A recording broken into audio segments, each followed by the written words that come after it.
3 নম্বর হাফেজ মোহাম্মদ মাহাদি ইসলাম, পিতা মোহাম্মদ আতিকুর রহমান, জেলা বরিশাল। 4 নম্বর হাফেজ রবিউল ইসলাম, পিতা মোহাম্মদ রুহুল আমিন, জেলা শরীয়তপুর।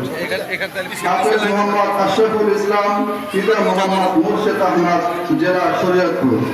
হাফেজ বদর রহমান, পিতা ফরিদুর রহমান, জেলা হবিগঞ্জ। হাফেজ তানভীর আহমদ হাসিব, পিতা হাজি হুমায়ুন কবির, জেলা ব্রাহ্মণবাড়িয়া।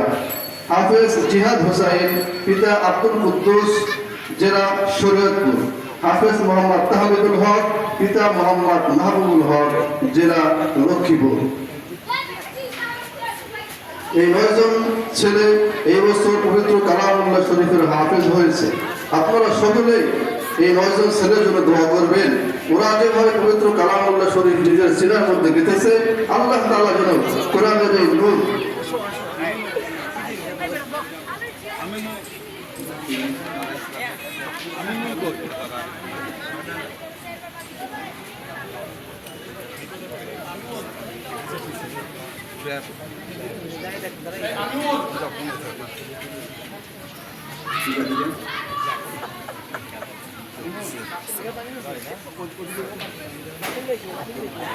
আরেকজন ছেলে হাফেজ হয়েছে, হাফেজ মোহাম্মদ আমিনুল ইহসান।